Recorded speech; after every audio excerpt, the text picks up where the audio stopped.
Hey there. Welcome to GSPN's first post-game podcast. Oh, you know what? I'm going to redo it. I didn't hit start recording. Shout out to the YouTube viewers. First game for everyone, folks. Hey there. Welcome to GSPN's first post-game Milwaukee Bucks podcast of the real 2024-2025 regular season. The Bucks are 1-0 after a 124-109 win in Philadelphia. And as Turner Hoffman, the first commenter in this live pod, posted, they beat the trap game. I was actually more worried about this game after the injury report came out, but the Bucks win Doc Rivers' first full season game. We're here to talk about it. I am Ty Windisch, joined as always by my lovely Eurostep co-host Rohan Katti, who is just bobbing around like a boxer, getting ready to throw a knockout punch here like Dame did. And then we got Jordan Buckets doing the money sign just like Bobby Portis. Also joined by our presenting sponsor, Prize Picks, but more on them in a little bit. But as always, feels good to be asking this again after a Bucks win. Rohan, Jordan, how's it going, my friends? I gotta give out a hell yeah, brother. That doesn't really answer your question, but yeah, it's 1-0. We're 1-0. I'm gonna go full Bill Simmons here and say we're 1-0. That is how I view the Bucks and my fandom. Um, about as comfortable of a win as you could have hoped for going into this game, especially with you know Sixers being without Embiid and Paul George, Bucks being without Khris Middleton, and yet that didn't matter as much for Milwaukee, and it obviously mattered a lot for Philadelphia. But I'm not going to take any asterisks or anything like that because what happened tonight was great. It's the kind of good note to start your season on for a lot of reasons beyond just Giannis, Dame starting, a new season together. Obviously, Doc too. I just thought there was obviously when you win as comfortably as they did, there's a lot more good than bad. All I can say, it's really nice to have an opening night win, especially against the Philadelphia 76ers. I mean, it's just magic. It feels like Dame's on a mission. Everything seems good. What else is there to say? As Rohan drinks a martini, gotta love it. Let's start with the principles because I think we're all excited about things like Taurean Prince and the Tyler Smith fourth quarter experience. I mean, we're gonna talk about that for sure. What a debut for Tyler Smith. But Giannis Antetokounmpo, kind of one of those games you're like, oh, an okay Giannis game. Could have done a little more rebounding and all that. The Greek Freak, a casual 25, 14, 7 assists, 8 for 11 from the field, 9 of 16 from free throw. That's not the best, but 4 fouls for Giannis. The calls were, I'd say, a little tough for the Bucks throughout the first half or so, but then Milwaukee's intensity kind of just won out. But I'd say Giannis was not his best game. I mean, we've had these conversations before, right? Giannis can have an amazing stat line, and you still feel like, oh, Giannis could have been even better. But I thought he was quite good overall, and I think he's kind of adapting to both, not Dame as specifically as much, but what the Bucks are doing now. And I think it's going to be very good for him and good for the rest of the team. I mean, I think we saw the best leveraging of Giannis and Dame's space and gravity by far in this game. And you could kind of see both of them in real time going, oh, this cutter's like wide open. Like if I get this pass here, this is just 2 points for Taurean Prince or Pat Connaughton. Or, oh, I have a really easy one-on-one here. Like there were a couple buckets where Giannis like kind of two went toward the ball and Giannis just slipped the screen and he was just all alone. I mean, it was the kind of space around Giannis we're just not used to seeing. So really nice. I'd say, again, 25, 14, and 7 is not really low key, but in some ways a low key Giannis game. Or is my standard too high? You guys tell me. Was it silly to be whelmed by this Giannis performance as great as he is of a player? I don't think it was silly. I think it was a B level Giannis game. It gaudy numbers, but it was a little choppy. I think it was very reflective of how the game started. He was kind of trying to get the beat going for the entire team. The offense was slow to get going. Damian Lillard was slow to get going in particular too. The threes weren't falling. It was just kind of that you get so excited for the first game and tip off and everything like that. And it just kind of was a very laggy first quarter. And then the second quarter, basically from that point on forward, was just very different. I think it was very telling not to be ESPN-y, but it was more like very GSPN-y. GSPN-y. We're going GSPN-y. I thought a lot of the flow that the Bucks created was helped when Giannis didn't have the ball as much. He, even in the times where he was even on the floor, I think that just helped kind of open, obviously, a lot of shots for a lot of guys. I thought the floor, to Ty's point earlier, I thought the floor was super spread out. It was very like buds for season, 4-box quadrants, whatever you want to call it. And yeah, like that is like the Celtics Joe Mazzulla level of spacing of, we're gonna space you out so far that if your closeouts aren't coming close, these guys have easy threes. And even like I'm getting ahead of myself, but for Giannis's overall night, I just thought he kind of, it wasn't that he floated around, but his spots were eventually, he picked his spots kind of thing. Whereas I felt like the comfort level of Dame in particular, and then seeing the shooters hit shots, kind of just felt better in the aggregate rather than having like a full Giannis takeover game. Yeah, I don't think it's completely out of character to say like, yeah, no, we could have expected more from Giannis. I think it's it's a very good thing in the grand scheme of things, right? Just to say, oh man, it's tough. Our superstar only had this stat line, but there are a lot of moments that left you wanting a little bit more. But I think Jordan, you did a great job of pointing out like just the way that the floor was really looking with Giannis out there and without Giannis out there. I think that bodes well for not only having a team that doesn't rely as much on Giannis to really do everything, but also a team that complements Giannis so well, because we saw this game and it was dominant, and yet there's still so much more levels you can get to, so much more to grow within this team. I think that's a very good sign. I flipped that on you. It's positive spin now time on this. Nice. That's GSPN-y. Yeah. That's There the we go. GSPN angle right there. I agree. And it felt to me like for the numbers he had, this is probably about as, and I'll be interested to actually look because I think we can track this. I'm guessing it won't be ready yet as an advanced stat, and bigger sample size will help too. Felt like it was probably the fewest amount of time that he actually had the ball in his hands to do this much work offensively. Or maybe he was having to move with the ball a little less. I mean, of course, he still would. They get him isolated on one side of the court against like KJ Martin, and he's just curling around him and getting to the rim, or Yabusele or Drummond or whoever. I mean, that was a very common theme.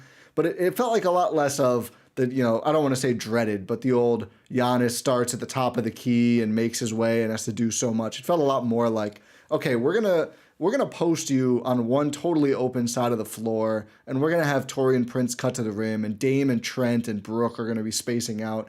I think it just looked like easier for him. Like it was closer. He was starting closer and having to do a little bit less and learning to operate in that space. I'm really excited about the way the Bucks played offense. And even the first quarter, I mean, what did it end up? Were they down or were they tied? I mean, they didn't score much. They were down 1. Yeah. It was 22-23. They trailed by 1 at the end of the first quarter. I remember thinking, like, I kind of like the way the offense looks. They're not making anything. I don't know if they made a 3 the whole quarter, but I kind of like the way the floor is spaced, the way these guys are moving around. And then the rest of the game, they really caught fire from there. Speaking about Dame now, yeah, he's going to look good in an offense like this. I mean, as soon as everyone starts cutting, and then kind of you can see the Sixers defenders, I gotta watch and make sure this screen isn't slipped. I gotta, keep an eye on this. Dame gets a little bit of space. He's just pulling up. He had 39 rebounds. Dame did a lot of rebounding. The ESPN broadcast called that out too. 6 assists, 9 of 19 from the field, 6 of 12 from deep, 6 of 7 from free throw, and just 3 turnovers for Dame. I mean, even probably better than how he started night 1 last season. Didn't have the game winner because the game wasn't close enough, but a pretty electric Dame performance, and just him showing like, yeah, if I get a sliver of space, I'm just going to let it fly and punish you over and over. An electrifying game to watch from Dame. Yeah, there was times tonight where it's the gleeful, like, this guy is on a heater. Yeah. And it took a bit to get there, but once we did, it was literally that was the difference maker, the haymaker, to continue a Damian Lillard boxing analogy. That really set the Bucks over the top. Like, I felt like a lot of the early moments, it was him trying to find, like, again, it's early moments. The offense, as much as it was like the blueprint or the schematics of how it looked, was good. Damian was trying to find his rhythm and trying to find his spots within that once it started hitting and he's getting screens like 35 feet on the floor, and just like some of the shots tonight were last year, like when it's Damian Lillard, he's thrust into a new team, a new situation, played a full 82 game season with a bunch of bumps and bruises and all this stuff. And he's chucking up shots and you're like, oh, that's short. That's short. He was like, would shoot these shots of like, not even in his shot prep, and it didn't matter. He would just connect on them. And yeah, like having a human flamethrower is great. It's just great. It's so good. It's so good to see him just hit that level of firepower that, it just bears repeating that, like, there's even what we saw last year is better than any other version of a flamethrower or like this like scoring level type type player that we've seen in Bucks history outside of like a Giannis, or even when Khris has had like, he's playing the Washington Wizards in 2019. Are you saying Dame's not a person, Jordan? He is he's got his meals in, he eats. He's eating, he's sleeping. Yeah. He said he's up. He's watching less boxing. I guess he was up late on YouTube watching boxing. Now he's just going to bed. Welcome to aging, Dame. I mean, what is there to be said about Dame? I think the best part about Dame's performance tonight is how much he leveled up after struggling to start. Like he couldn't hit a shot in the first half. He could hit shots in the first half. He had 15, I think, at the half, but it was not like the most ideal shooting and splits and stuff like that. Like, what was he? He was shooting 40% from the field at half. It's like, okay, it's pretty good, but Dame, we know you can do better. Then in the third quarter alone, he scores 15 points. Like it's just reaching that other level, saying, okay, I'm confident enough in myself, in my team, in my level of play that I am able to ascend to that next level in the first game. Like that's a really great bounce back. Yeah, kind of a carryover from some of the not bounce back. Yeah. Kind of a carryover from the preseason too, where it felt like he looked much more like in command and the shot just looked right on from the very beginning for Dame. Before we go player by player, I'm excited to bounce around to everyone else because I do think not much negativity from us on this podcast in terms of players. I think we'll obviously talk rebounding, but I want to talk about Doc and just like what he and the staff instilled in this game. We already talked a bit about the offense. Defensively, I felt like we were a little concerned, Rohan, when we talked about this. Like, are they just going to give up way too many threes? And obviously, this isn't an elite test of, a Sixers team without their two best players. If anyone didn't know by now, Embiid and Paul George didn't play. I think I mentioned that there were guys out and it was a trap game earlier, but Middleton doesn't play for the Bucks, of course. The broadcast, by the way, sounded really confident he's going to be back soon, and that's not reporting, but they spent some time around the team before the game, so whatever that's worth. They said like next week or something. Yeah, Breen said next week at one point. I was like, that's not been put out there, Mike Breen, but Doc's been rubbing off on the source. Yeah, right? Doc should have just came over. He's gonna play on Monday. We're just holding him out, and the league's not going to investigate us like they're doing with the Sixers. We've got covered, dude. So funny. By the way, quickly on that, is it not crazy that Embiid was out for he's not going to play for the first week of the season after playing in the Olympics without having any sort of reported injury or procedure? Which is the thing, right? That's crazy. That's what they're investigating. That's crazy. Oh, why isn't he playing? Yeah. And the thing is that the NBA has a criteria of what player cannot miss significant time without a valid reason. So it's like the 76ers just brought this on themselves of whatever the hell was going on with Joel Embiid. Yeah, it's really puzzling to me though that we didn't get I don't remember seeing any reporting on this. I guess obviously he didn't play at all in the preseason, but it wasn't I would say talked about in the way that Kawhi's or even Khris Middleton's status was. When I saw, I think on Monday, I saw a report that oh yeah, Embiid they're not sure if he's going to play. He hasn't done anything yet. I was like, wow, it really came out of nowhere. But anyway, not a Sixers podcast, but pretty crazy.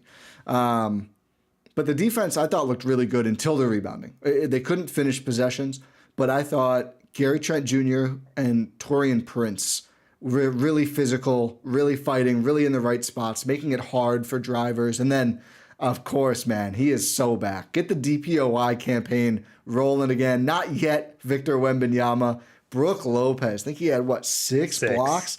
Yeah. 6 blocks in this game. They finally counted his blocks right. Was just dominating. I mean, I think Doris was tracking the field goals. They were like 3 of something above 10 going after him. Or something like that. Even Tyrese Maxey, who I think is the worst kind of player for Brook to pick up at the rim, was clearly bothered. And Maxey did not have a good game.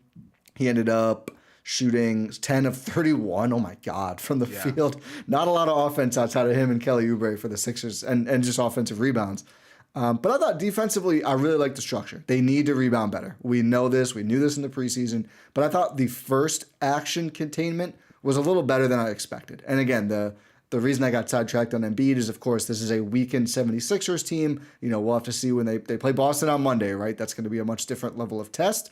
But I thought overall their fundamentals look good. And I love the idea of just like, we're going to be a physical defense. We're going to channel everything into Brook. He's going to demolish your shots. And then we can run and get Giannis moving the other way. I thought it worked well. Their switches were much better executed than they were in the preseason. I thought it was a great start for them defensively under Doc Rivers. I thought one of the hallmarks of this game was not only was Brook dominant, but he was dominant for like a reason that was within the team context. In that last season, it felt a lot of the times that the Bucks guards would lose contain and inadvertently funnel guys towards Brook Lopez, where he can only handle so much at once. But now it felt like it was directed targeting toward, like funneling towards Brook Lopez, because guys on the perimeter were able to keep contained and were able to get to the next guy, not force an easy 3-point pass. It was more deliberate. It was more contained. It was smarter. And it just was a lot better executed to the fact like Brook knows, hey, this guy's going to be coming here. I know my backside's covered with Giannis. I know these other guys are going to scram out to the rest of the perimeter, so I can handle my guy and not have to worry about anyone else. And I thought that was a big reason why Brook Lopez was able to dominate this game defensively. Yeah, like you just see the Bucks defenders, like Gary Trent Jr. I wanted to make this point on our season preview pod, but I think my brain was scattered with whatever. But he's big. Like Malik Beasley, it's whatever he is, like 6'5" or something like that. That's a different. Gary Trent Jr. is like the Incredible Hulk compared to Malik Beasley. So when he's playing as physical and getting up in Tyrese Maxey, he's forcing a lot more dribbles, and he's got to like snake his way through just the land of giants. Yeah. And add in Taurean Prince, who's 6'9" with a long wingspan. Like that is kind of where like how we thought of the Bucks like MO defensively, of these long active defenders.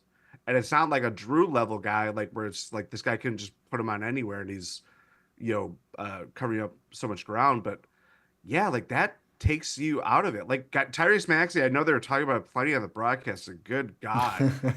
Like it was, we'll say that for later, but it was just like, oh, this Sixers team, I could see the blueprint even without their 2 stars. It looks really good. It's like, yeah, it looks really good when they lose by 15 points. Anyway. They did it. They did it. They did it. The moral victories. But, like Maxey, it has to contort his body just to get a good shot off. And maybe there's some free throw attempts that should have gone his way that didn't. But when you're asked to create 31 shots and you're the only engine to the offense, that's going to take it out of you. Like on the aggregate, like it's not going to look good for the rest of the team. I just thought like the Bucks looked, even with like when Andre Drummond was out there, like the times that like Yabusele was out there, the Bucks just look way bigger than them. And that just takes it out. Like embrace bully ball, weaponize your size, all the things that we have come to love over the years. Like that is when the Bucks have looked their best, is that they have positional size and that can slot up all over the floor rather than just like down low and make Brook's life a lot easier. That's a great point. I think they're going to feel big this season. Like when Khris is back, not much smaller, if any, than Prince. And then Prince, your key bench players are going to be playing the most. The top 2 are Bobby Portis and Taurean Prince. And we saw that in this game. So the minutes breakdown is interesting. Dame played the most at 38. Would have loved to spare him a couple, but yeah, he was great in pretty much all of them after about the first quarter. Brook played 35. Did not slow down at all, man. Brook is, you know what? We'll talk about him more, I think. It was like 3 minutes too much though, because Doc just left the guy in. I know, I don't know why. Well, Yeah. they kept it close though in the fourth, so I kind of get it. But Brook in this game should have probably had like 15 or plus points. He did not shoot well at all. He was 3 for 11, 1 for 6 from 3. How about Brook? 10 points, 8 rebounds, 6 assists, 6 blocks. Is Brook going to get a freaking quadruple double this season? He might. I mean, he wasn't that far Or off. 5 by in game one. 5. 6 assists is crazy. That might be a Bucks high for him. I don't even remember. I when feel he like said, we used to freak before. out if he got 4. I remember I looked before and he got 4 a couple of times. I can see Rohan's stat using 6 assists for Brook Lopez. I mean, and I guess let's talk more about like the schemes and everything. Offensively, the ball is just moving more, and I would say to all 5 players. I mean I think defensively, I think there's a lot of Bud Bucks on display, right? Like, you know, okay, Gershon Yabusele, if you're going to take shots in your first NBA game in 5 years, we'll let you. Like, Drummond took a 3 at one point. The Bucks were like, yeah, we don't care. Like, stand out there. Like, we know who can shoot, who can't shoot. Like, we're going to make those guys if they want to. But offensively, I don't think it looked like anything we've seen really in the Giannis era. I mean, again, like, the spacing was leveraged. They're working inside out, so like posting either Giannis, Brook, or Bobby, and then not going right away, kind of waiting a minute. Does the double come? If the double comes, who do I pass to? Who did that person pass to? Who cuts? Who doesn't cut? Like, it just felt like that Doc and the staff, I want to credit the whole staff because I think this is just felt like a great game plan all around. But it felt like the coaching philosophy here was like, let's get our bigs in the post to see the whole floor and just take whatever's easiest from there.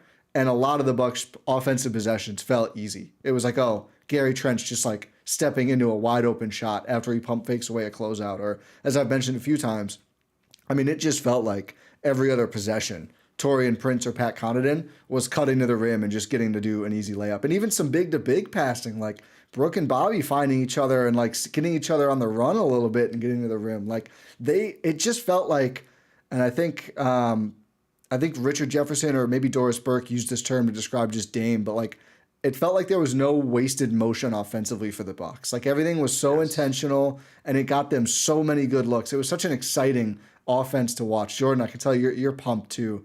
This was a breath of fresh air. Yeah, because it again, I don't want to keep using this comparison, but this is Bud's first year. This is quadrant stuff of like the thing that the Bucks eventually got known for is that it's just Giannis at the point of attack and the other 4 shooters just standing around. And we obviously look at that as like a death knell, but or like a lack of creativity. But when everything's supposed to be going right and everybody's feeling good, it's game 1. It's going to be different when it's in May against the Raptors and Nick Nurse is, like a scientist with his, defensive coverages. But the ball was just popping.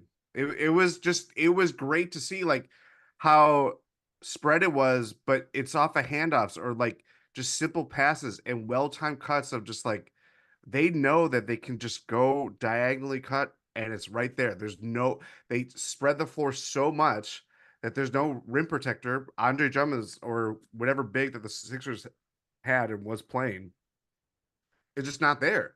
And I felt like shout out to Bobby because he really got this going, and I felt like the offense really shined with him, or like really started, I should say, when he would do like subtle baseline cuts, and then all of a sudden they just throw it to him point blank at the rim because it's like Kelly Oubre's on him or a smaller guys on him, and he's just bigger than these guys. Like that's how a lot of like the early offense looked, and it worked. And like Pat got in the mix, and his off-ball movement, which we haven't really, it's been a while that we've seen like that, like vintage Pat in that way, of just well-timed opportunistic scoring. Like that's how the offense really got started. And I just, again, I loved it. I loved it seeing it versus like as much fun as it is to see guys just get hot really quickly and not have a lot of movement with, like a Malik Beasley catching fire. when it's 5 guys versus 1 guy feeling it, it looks a lot better, and that's how you can sustain it over the course of a game or obviously stretches of the season or the season entirely. So yeah, like I shout out to like Bobby Portis and Pat for really kind of getting things moving when the offense was kind of stuck in mud for a lot of the, first 12, 15 minutes of the game. Yeah, it was an everybody eats mentality type thing. By the way, Brook Lopez, it's his career high in assists is 9. This tied his career high with the Bucks with 6 assists. I need the tape of the Brooklyn 9-assist game. It was the Lakers 9-assist game, actually. Whoa! How did they not re-sign him? I don't know. It was He Lakers had 9 assists in a game for them, and they were like, no. Versus the Wow. Pistons. Yeah. Oh, okay. This was like 2018 though, so they were actually like not as bad as they are now. Oh, is that the Balake Pistons? Was it? No, not 18. Was that before? A Drummond, Reggie Jackson? I think that's Blake. No, it was January 18. I think Blake was fall 18. Okay. I believe. Anyway, this is Rohan, the offense, the free-flowing, the beautiful offense. Very egalitarian offense. I was seeing some 2014 egalitarian offense. I was seeing some 2014 Spurs highlights the other day. They've been going around and they're so fun. And it's so fun. It's so fun. Like I didn't truly appreciate what we had back then, but it was just nothing is ever gonna top that. This is making me seem like I'm going to make a comparison here. I'm not. I was going to say, let's take it a little easy. I'm not going to make a comparison here. I almost broke Jordan for a second, but I was like, oh Jesus. Yeah. No, I'm not doing that. But I'm saying like an egalitarian looking offense is very, very good to see for the Bucks, who have 2 very ball dominant players, and just being able to incorporate those 2 guys into this type of free-flowing system is very good to see. And I think it starts with them. It starts with, let's say it starts with Giannis. It starts with Giannis being a hard roller. He was able to do that and get some quick passes from some jump fakes from Leaf Pat and AJ Green had a really nice one to him in his 4 minutes of action. Yeah, so it was AJ Green, because I was like, he did that in the preseason too, but I couldn't remember if I was conflating the two. But it just those types of guys making that movement, because you see a guy like Giannis just eating up space immediately with a hard quick roll and able to get some space and get some easy baskets or make an easy pass. It's just really these quick little things. Taurean Prince finding some cutting lanes, getting to the basket. Gary Trent Jr. finding a seam. All of these guys just being able to be one pass away. Bobby Portis passing the ball was just, oh my God. It's like nothing hasn't, I feel like I've reached a new state of enlightenment with that, because it's just something I didn't think I would Buddhism. see. Yeah, Bobby Buddhism. Let's get it going. We're not going to get in trouble. No, I don't think so. I think that's a pretty fair characterization of He probably Buddhism. just made a shirt about it right now. So I'll buy it. I should have thrown on my POTUS, Bobby POTUS shirt. I've seen the big Bob on the ass. I should get that. That one would be good. I should get that one. Another good thing is our friends at Prize Picks, America's #1 daily fantasy sports platform with more than 10 million members and billions of dollars in awarded winnings. Prize Picks is playable in Wisconsin, which is obviously a huge plus for this here podcast, and they have made daily fantasy sports accessible to all. All you do is pick more or less on at least 2 players for a shot to win up to 100 times your cash. You can run your game all season long. Rohan, you started from the bottom. You're going to be here later this season. You didn't start like the Bucks. You want to share with the class here about your first Prize Picks play of the Bucks season, not going your way, unfortunately.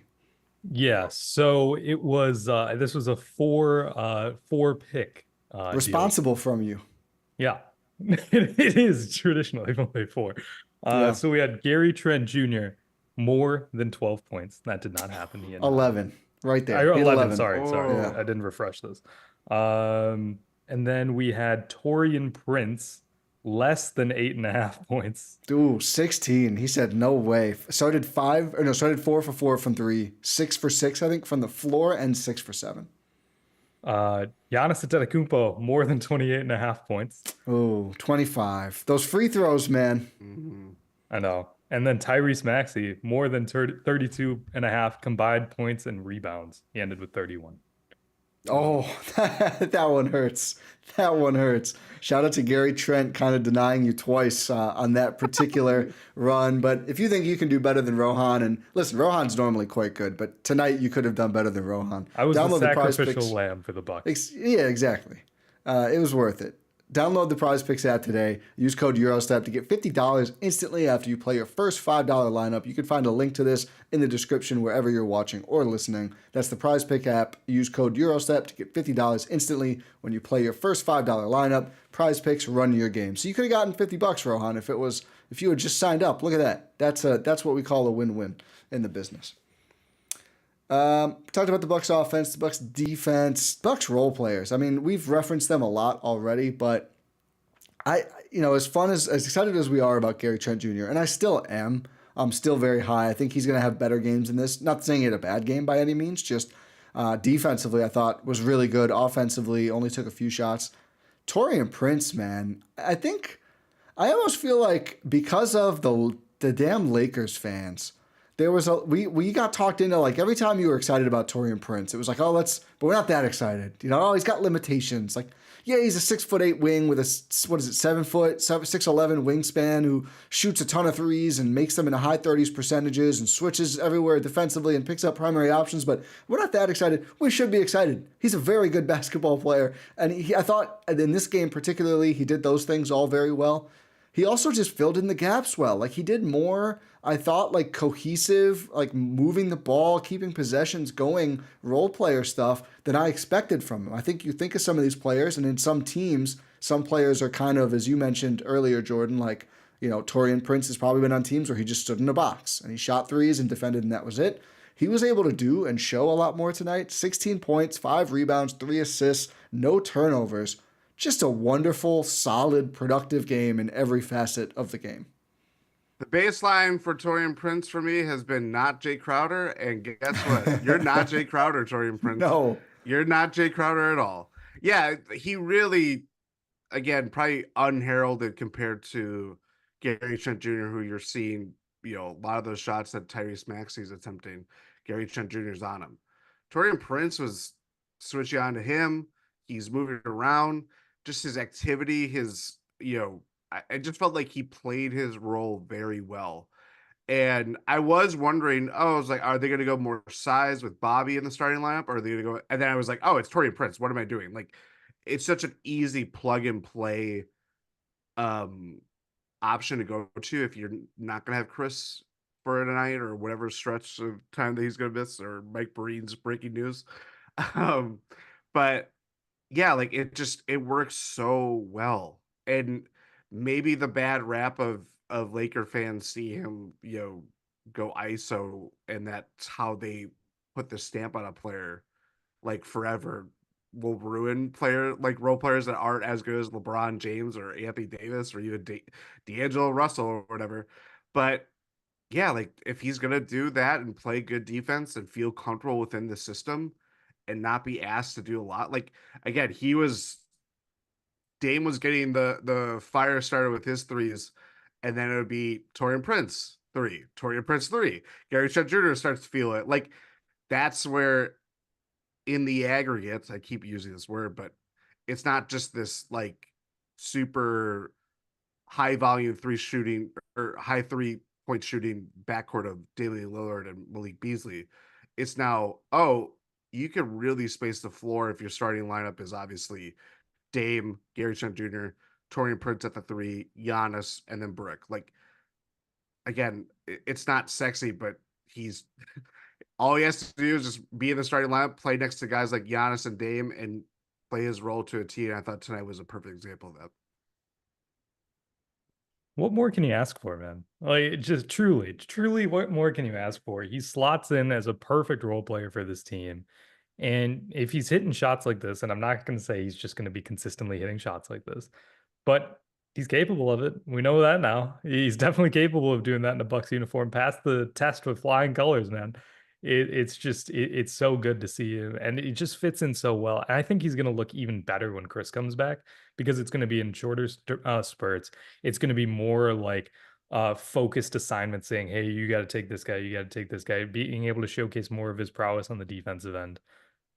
Just so many good things. Darvin knew what he was doing. Darvin was right. Sleeper agent Darvin. How about just the turnaround year over year? I mean, last season at this time, if Khris were out, which I think he was also, it's like Dame, Malik Beasley, Jay Crowder, Giannis, Brook. To go from that to, or who did start? Was it Jay or was it Pat or Bobby? Maybe. I mean,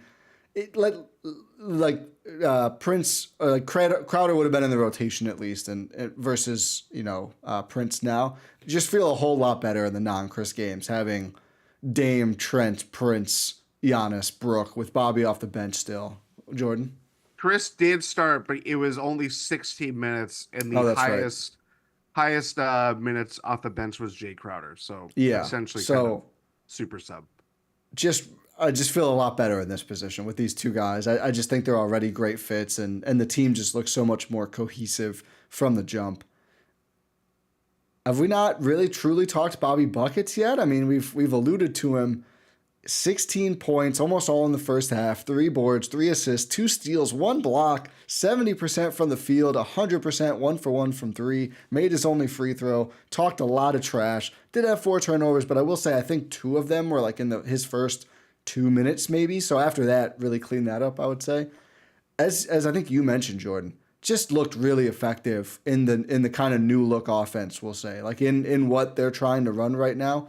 I think it's really good for Bobby because, he's a guy who likes to face up in the post, and previous season's Bucks, it was like, okay, Bobby does that and nobody moves. And now it's Bobby against 1 or 2 defenders every time. Now it's like, okay, Bobby does that.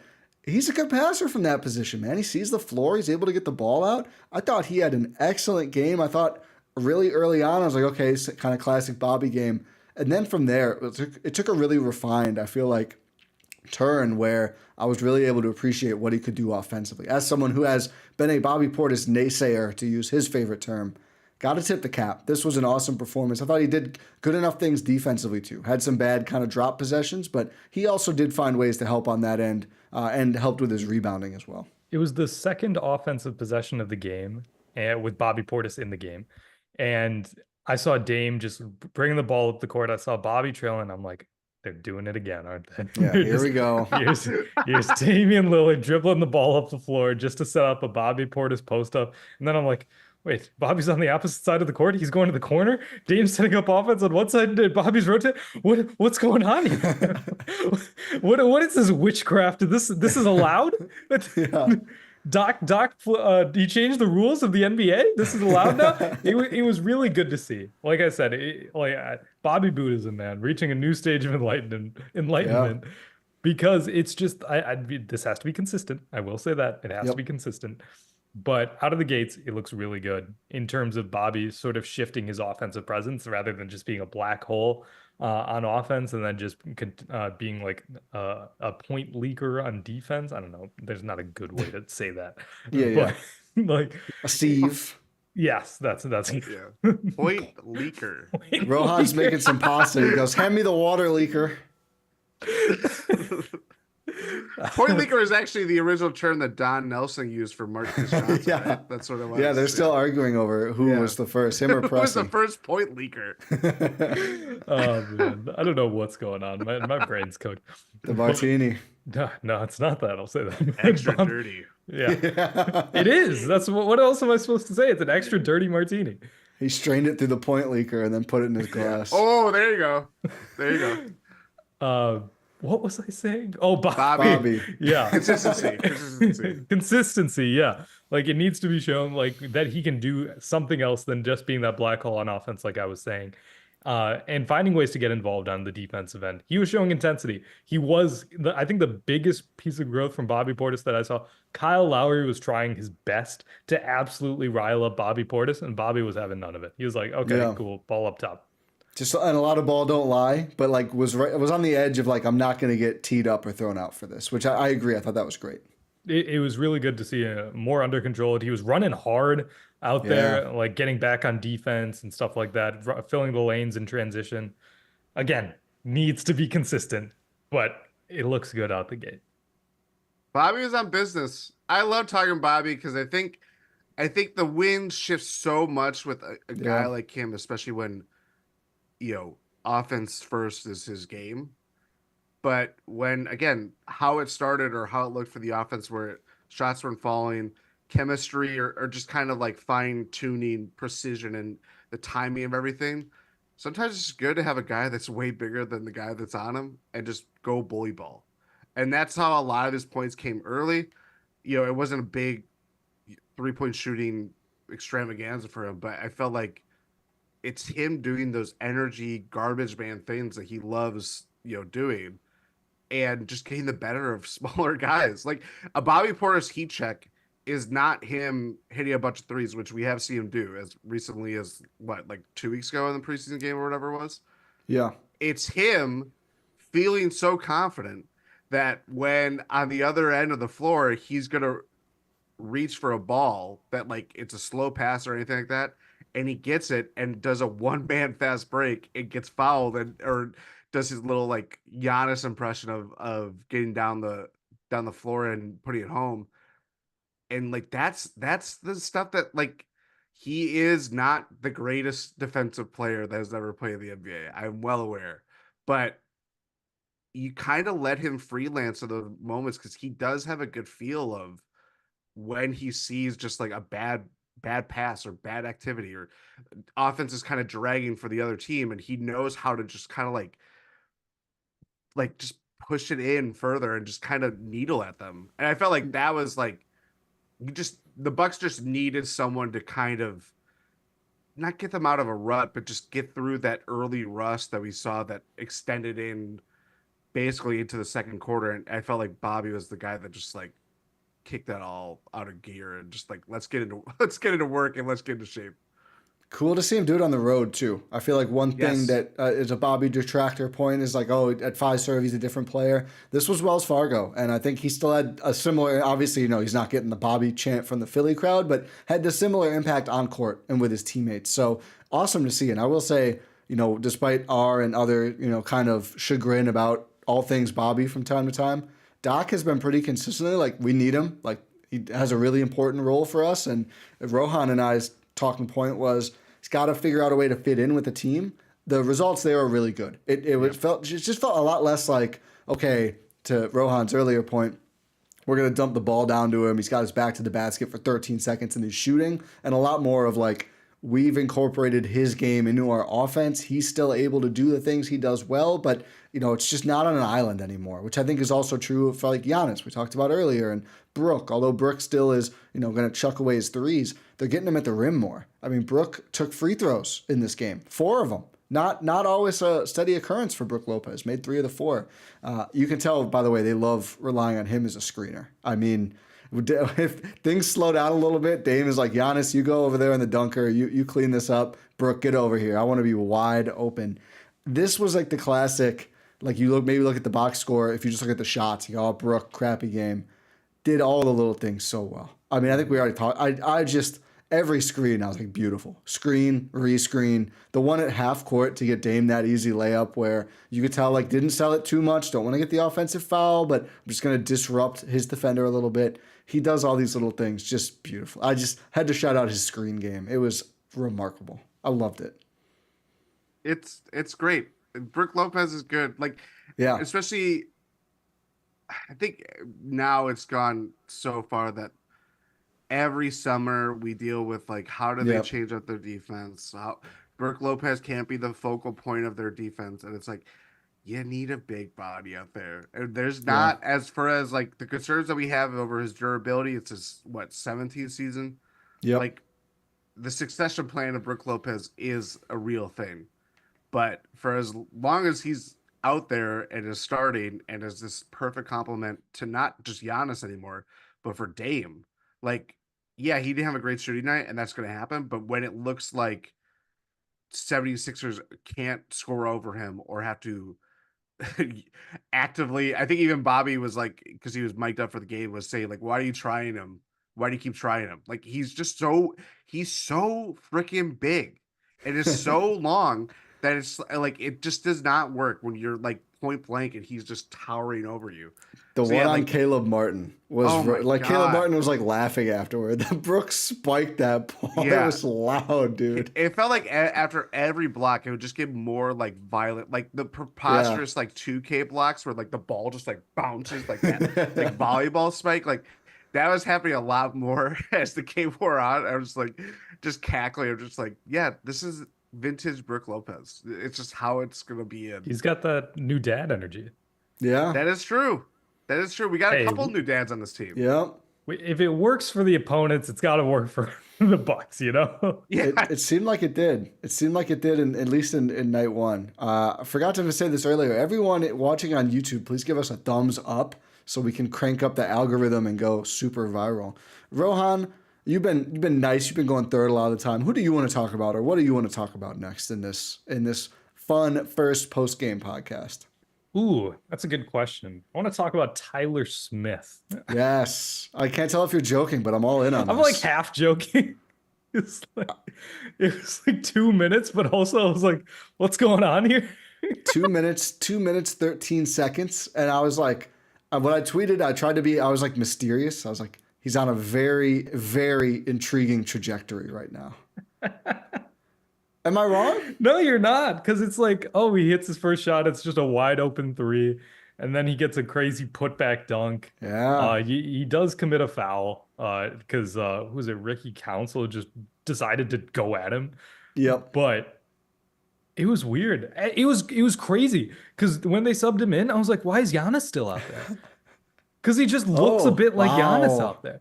Yeah. Yeah, Like physically. Yeah. Yeah. We know. Huh. His athleticism has continued to like kind of sneak up on me. Like every time he has like that putback, I was like, oh yeah, because I always, even through the draft, I was high on him pre-draft. Like I've said before, if they had taken him at 23 and AJ Johnson at 33, I think like people would have just thought the draft made more sense for them. But I always thought, big body and a shooter as most of the appeal, right? Not like, also, not on an Andre Jackson Jr. level or probably even an AJ Johnson level, but an extremely athletic guy for that size. I mean, he can really burst out there and just like that putback, he slammed it home. I was kind of like down for some regular season minutes here and there, man. Because like he does things already that are just going to help the Bucks. I don't think he knows where to go on defense yet. I think he's looked like, I haven't seen him look objectively lost like he did in Summer League. He hasn't played as much either, but I think there's like some progress there. But I like the things he can do already, just like with that kind of putback and that shooting stroke, like he's on very strong role player trajectory, I think. And for his 2 minutes and 13 seconds of garbage time against the Sixers, although like Dame passed it to him, I thought that was cool that he got to do it like, with Dame on the court and everything, but like as exciting of a 2 minutes and 13 seconds. Well, I'm not going to finish that sentence. As I've watched on a Bucks basketball game. How about that? You did it to yourself, man. Well, that could all okay. Pat Connaughton.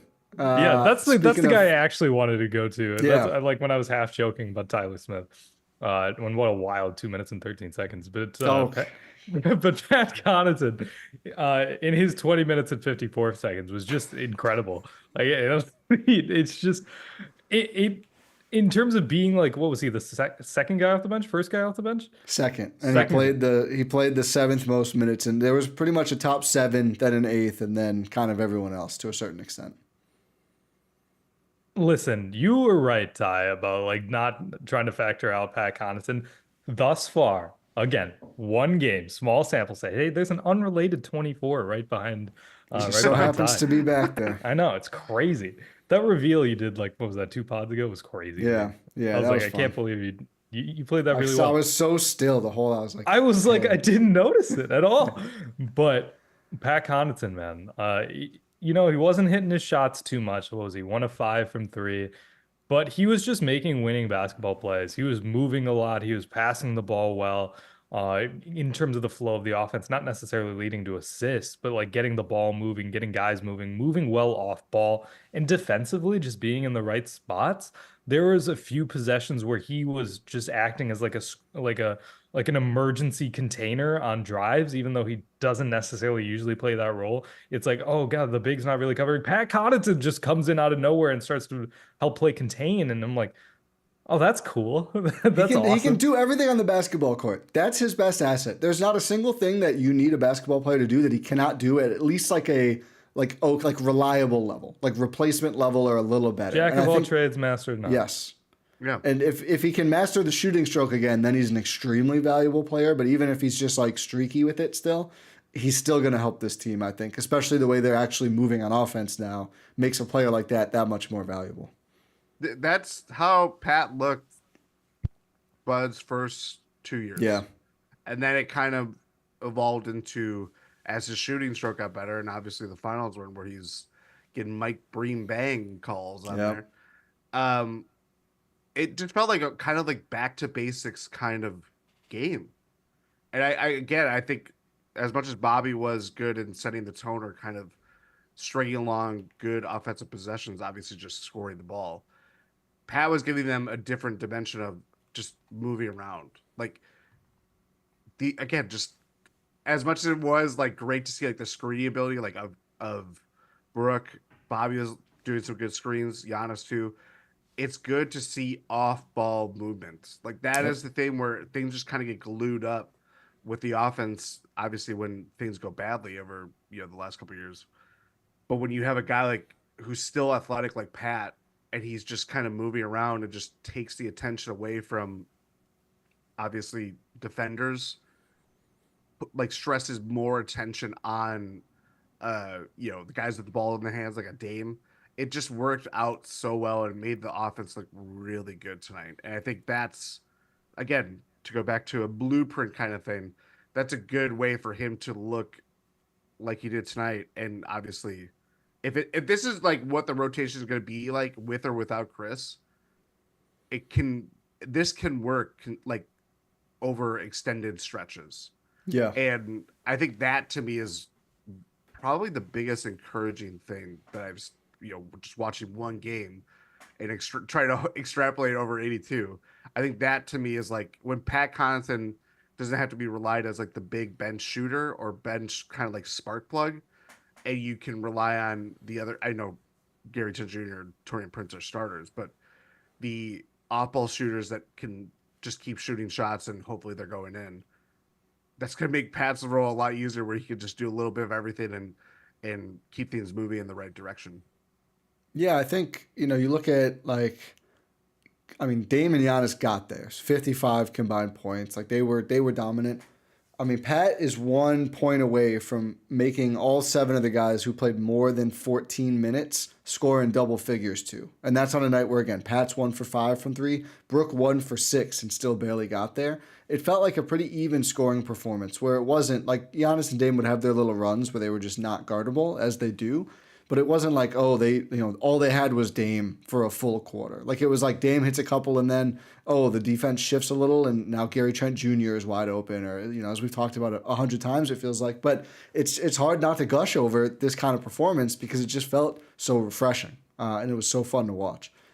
I think the last then, outside of AJ Green, who played 4 minutes and I didn't think was bad, but just didn't play after that. Delon Wright plays 13, the backup point guard. I'm a little concerned about Delon Wright. Getting some early onset DJ Augustine vibes here. What do you do, Delon Wright? That's what I want to know, right? Because he hasn't really been playing a backup point guard role that we've been. No, I saw that's kind of what he was tonight, though. So no, somebody in our Discord he's going to bring up the ball and get it to Khris. If he got pressured by Cody Martin, he was like, Pat, get over here. He's like immediately trying to find Pat Connaughton for him to bring the ball up. I was like, okay, I guess it's optimal to not get pressured on the way up, but I'm just like, I don't know, man. He had 2 points, 1 for 3 from the field, 1 steal, and that was it. No assists, no rebounds. I only played 13 minutes. I'm not living or dying by the box score. I don't think he's had a game yet as a Milwaukee Buck, though. I've been like, oh, I see the Delon Wright vision. Like there he is all over the place on defense. There he is setting guys up. He just kind of felt like he's there so far. I feel like he is the one guy who really got minutes where I'm like, I don't know exactly what your fit or what your role is yet. Yeah, it's more of like a what do you do type situation, because we haven't seen it even throughout the preseason. Ty, you and I talked about like why is AJ Johnson the backup point guard even in preseason? And then Delon Wright's still not doing backup point guard things, but it still looks like he's not doing those types of role. He shared the court with Dame sometimes as well, acting as sort of an off-ball guy. Even when he was out there without Dame, it was like, hey, can someone else do it? Like you were talking about with Pat. I don't know. Maybe it's a comfort thing. Maybe it's like still getting used to everything. I mean, he has a proven track record of being a reliable guy, so I'm not going to let one game skew me, just like how I'm not going to let one game of any positive thing skew me too much. It's one game. We'll see what happens, but it is a little I'm buying bit up the Tyler Smith stocks. I don't care. That's fair. That's fair. It is a little bit of a disconcerting trend, though. I think he, of the three free agents, has the hardest kind of. It's not dissimilar to like Andre Jackson Jr., where Yeah. it's not like plug and play of like, yeah, he can get his own or play off. He can play off of guys, but if you're like asking him to be like a full-time backup point guard, it's like that's also not the best he can do either. I think a lot of the things for him, like what he was recently on the Wizards, and then was last year he went to the Heat too, Yeah. right? Yeah. He ended last It's like season there. going from a team that wasn't playing for much in Washington, and his numbers are going to look better when he has the ball more in his hands and is asked to do things that now in a Bucks team that kind of has everything set and you have to figure out your role within there. I think it's going to take some time for him, but I feel like if he has more time with Dame and takes more on like a defensive kind of, not Pat Bev type, but like the longer defender that takes on the best scorer on the other team, he can do that. But he's not the greatest shooter either. That's where it gets really tough to fit him in offensively, is that can he just do a little bit of everything and hope that it works together? So I think for him, it's just going to take time for it to kind of gel. DJ Augustine just felt like we could see how it was going to work. And if that didn't work, there was no other recourse. Yeah. He was a much more, I mean, it was like, if he's not running pick and rolls where he can spoon feed a big all the time, it's probably not going to work. And the Bucks were not doing that at all. It's probably a stretch to say DJ Augustine at this point. And to your point, it kind of reminds me of like the convo that Jeff Teague and Dame had when Dame went on his pod, where Dame was like, I just got to tell Giannis, like, give me the ball sometimes. And Teague's like, that's what I had to do. Like I hated playing point guard on a Giannis team, and like I wasn't. It made sense what he said, because of course Jeff Teague's role as point guard on the Bucks was like go stand in the corner and wait for the pass. And Teague's just hilarious. Like you can't even be mad at that. But even though this is a game without Khris, so without one of the three primary ball handlers / scorers, you're still staggering Giannis and Dame, right? Like Delon Wright is still never like, oh, I'm running 4 sets in a row and I've got the ball a lot. So it is difficult. And again, don't want to write him off yet, but he, I would say, is the one out of the guys who really played, again, double-digit minutes, where I was like, didn't have a great fit night one. I think he's still got to kind of acclimate and get in a little bit better with the team, but still excited to see what he can do over a full season. I think that just brings us to like the rotation itself. I would say no real surprises here. I think we had talked about on our preview, and Rohan and I, we talked about, the 10, obviously the general starters. Khris is out, Prince slots in. We saw that all preseason, so that's not surprising. Obviously, Bobby is going to be essential, his talent level and his position. I felt strongly Pat C would be an incumbent with the way he's played, and he was the 7th man tonight, would be 8th man with Khris in. So as expected, then of course DeLon Wright was 8th. Were you at all surprised at the minutes breakdown, either of you, that Wright only plays 13 and AJ Green, the 10th man tonight, who we also, again, were like, probably him out of the young guys, he proved the most, and Doc has raved about him. AJ only gets 4, which again, I mean, we can talk about AJ. I don't think he had a bad stint. Didn't take a shot. 1 assist, a nice feed to Giannis. 1 steal, a really nice pluck out of a passing lane. Really nice help defense. But then just didn't really get back in the game. I wasn't too shocked about anything. I think it's difficult to intertwine other guys when the guys you're playing are just rolling and Yes. clicking on all facets as they were in this game, where it's like, do we need to see like try out some Ajax? Because I don't know, Gary Trent and Dorian Prince, they're doing pretty well. Dame's on a heater. Do we need any more guard out like wing? Like, do you need that? Didn't have to pull the emergency nobody's running ripcord that Adrian Griffin did once a week. Oh my God. What a bad season, dude. I mean, what a really That was bad such season. a slow. That was horrible. That season was horrible. That was It one was of just the like, least we got to start the 36th overall pick on this supposed contender because I can't get these guys to run at all. And I'm trying to get You remember broke when it up was, by like, the 3-point line. The All-Star break. It was after the All-Star game, and we're like celebrating. Damian Lillard's an All-Star. He's a Yeah. Buck. And then Shaq after the game was like, "You need to go back there and tell everybody, hey, Yeah. stop being bad. Stop doing what you're doing. Get your shit figured out." That's what he was basically doing for like 5 minutes. Yeah. We're like, great, that's great programming. Okay, inside the NBA, this is your last year. You're done. Swan song. Yeah. I'd maintain that inside the NBA is only good after the West Coast game, where it's just all of them Unhinged. just talking. Yeah, Unhinged. it's When just they unhinged. when they have to talk actual basketball, it's not good at all. No. It's bad, and I'm actually excited to see what NBC is going to do. But Yeah. whatever. But it was just like in terms of the rotation, like, do I need to see more AJ Green? Like, yeah, I'd like to, but especially when Torian Prince is shooting lights out, maybe keep your guys in who are shooting really well. You know, like I'm not mad about it at all. The guys who I thought were gonna play did, and Yeah. maybe it was just like more top heavy minutes, but I think that's fine after what we've seen in the preseason. Yeah. And I think Rohan's point of other guys had it rolling. Do you really need AJ Green's shooting to be out there to like not disrupt, but it just wasn't necessary. I think it was just kind of like within the flow of the game that the rotation shook out the way it did. I do hope Dame isn't averaging 38, and I feel like he has played a lot in several dot games so far, but we'll just see how that goes. Like, I would prefer, Dame like 35, Brook a few less. Giannis is fine at 31. And Trent, again, we talked about the great thing about bringing in Gary Trent is, play him 34 a night. He's 26 years old. Like, he's ready to take this offensive and defensive. 25 years old. So no issues there whatsoever. But I would just like to see, I think, like a few less for some of the especially the older guys. But I'm not worried about the rotation. Not surprised that we didn't see A.J. Johnson in the game as the real backup point guard, although that was kind of the preseason move. Fun opportunity for him, but what is 3 for 23 or something? Like, it's time to play serious basketball now, and the serious basketball players got to play, and the Bucks played a very serious, business-like brand of basketball as a result, and I was happy to see it. What more can you ask for? Is that the Doc aura right now, just taking care of business? That's what it felt like to me. Might be.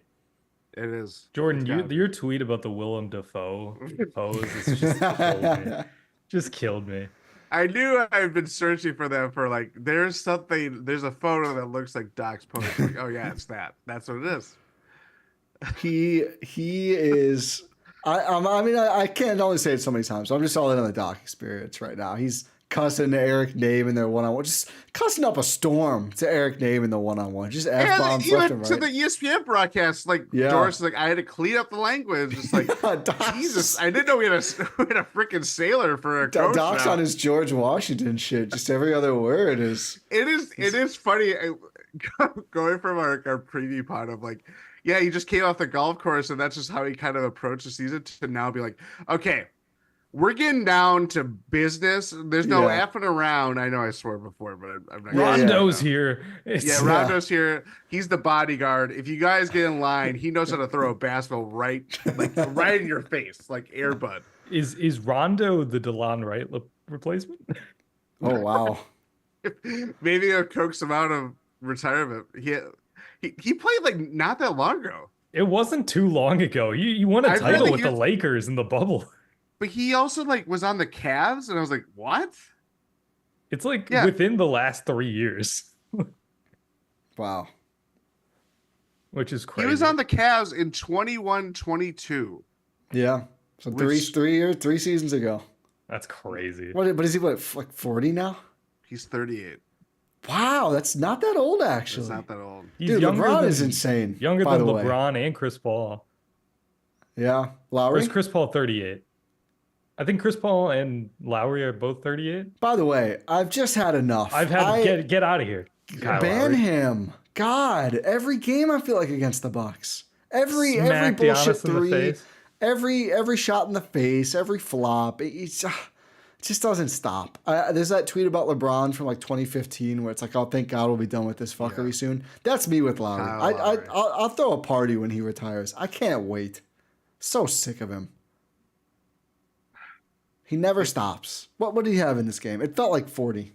He had a couple threes by the end. Hit 13 points, 6 assists, 4 rebounds, 45 bullshit flops.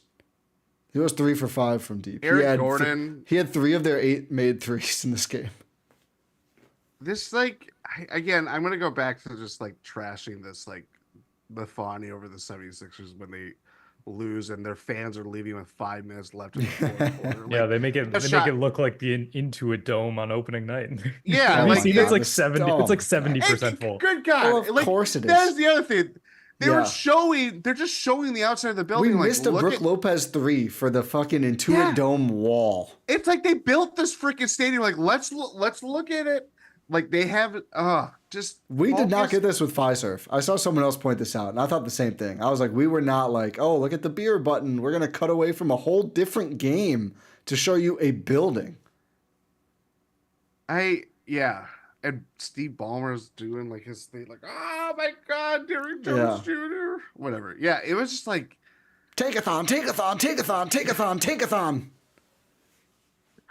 yeah, there's just so many like when it was talking about the game itself, like the broadcast is great, but outside of just like the endless like talking about like 76ers without mentioning their biggest problem is that their best players are not going to be on the floor consistently. No. See, they look bad without those guys, but surely those combination of players aren't going to miss many more games. Yeah, exactly. I mean, it's not a big deal at all. It's not a Daryl big deal Morey, at all. he staked his claim. There was a lot of the grand plan that Daryl Morey had, and it's going to work. It's going to be out there. Joel Embiid hasn't played basketball in 3 months, but it's going to work. That's what Hey, Daryl Morey's doing.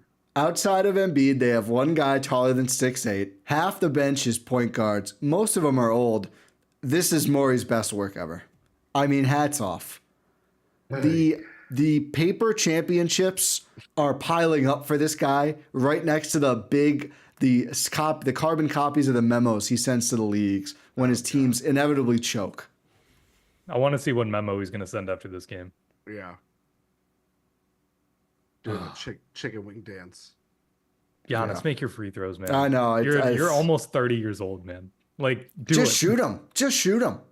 He just shoots him, and he's like a 70-ish% shooter. He does the ball up, ball down, think about it, take the whole clock, and then he's like 50%. Just literally, honestly, floater them. Just like put it up, hit as much iron as you can, make it a math Bank game. him. Yeah, Yeah.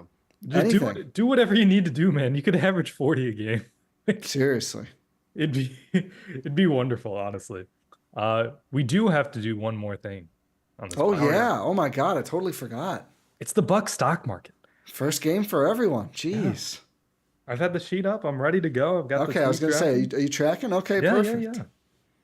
So, Giannis, I think stays the same. I don't think it's enough. I think because of the rebounding. And I he's don't already at think he- 40. I know. Well, I know, but we still want to celebrate opening night. Good win. 72% from the field. But his standard is what it is. The free throw shooting. I don't think his rebounding was terrific. I'm okay with an even. Damian Lillard 2. up. Oh, 2? I think I 1. go 2. Wow. Explain the case for 2. I think when you get in heat check mode and he's hitting those shots, that's when it starts to feel. I mean, it's not even just the scoring. What did he finish with again? 30.